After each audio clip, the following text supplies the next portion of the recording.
Pinterest এমন একটা app যেই অ্যাপে ঢুকলে মন একদম ভালো হয়ে যায়। আর ক্রাফটিংয়ের জিনিস দেখলে মন চায় যে সব কিছুই একবার করে ট্রাই করি। তো আজকের যে জিনিসটা আমি বানাচ্ছি সেটা কিন্তু আমি পিন্টারেস্ট দেখে ইন্সপায়ার হয়েই বানাচ্ছি। জানি না কতটা কি ভালো বানাতে পারলাম, ভিডিও শেষে তোমরা এর ফাইনাল লুক দেখে আমাকে জানিও এটা কেমন হয়েছে। তো আজকে বানাচ্ছি একটা ক্যাটারপিলার। তার জন্য ফার্স্টে একটা সবুজ কাগজ নিয়ে একটা লম্বা রোল বানিয়ে নিয়েছি। এরপর ওই রোলটা পাস হবে এরকম ভাবে একটা ছোট্ট কাগজের রোল বানিয়েছি আর একবার চেক করে নিলাম যে এটার মধ্যে থেকে লম্বা রোলটা পাস হচ্ছে কিনা।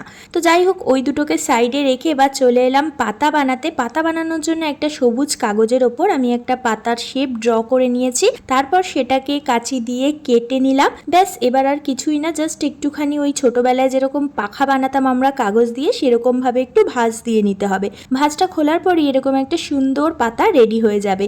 এরপর হলো আসল কাজ, যেটা হচ্ছে ক্যাটারপিলার বানানো। এটা বানানোর জন্য এখানে আমি একটা পুরনো টিস্যু ইউজ করেছি। একটা কাঠির মধ্যে টিস্যুটাকে জড়িয়ে আঠা দিয়ে লাগিয়ে নিয়েছি। এই কাজটা করতে গিয়ে কিন্তু আমাকে ভীষণই ভুগতে হয়েছে, কারণ টিস্যুটা বারবার হাতের মধ্যে লেগে যাচ্ছিল। তো যাই হোক, অনেক কষ্ট করে ক্যাটারপিলারটা তো বানিয়ে নিয়েছি। তারপর আসলে রং করার পালা। আমার কাছে যেহেতু স্কেচ পেন ছিল না, তাই এখানে আমাকে অ্যাক্রিলিক কালারই ইউজ করতে হয়েছে। তো মোটামুটি যা পেরেছি একটা রং করে নিয়েছি।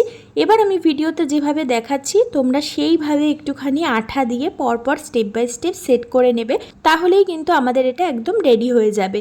তো এটা করতে গিয়ে আমি ভীষণ নার্ভাস হয়ে গেছিলাম, কারণ টিস্যুটা কিছুতেই সেট হচ্ছিল না। তো যাই হোক, অনেক কষ্ট করে টিস্যুটাকে সেট করেছি। আর এবার তোমাদেরকে দেখাই এটার ফাইনাল লুক। তো এটা দেখার পর আমার তো ভীষণ ভালোই লেগেছে। তোমাদের কেমন লাগলো কমেন্ট করে অবশ্যই কিন্তু আমাকে জানিও।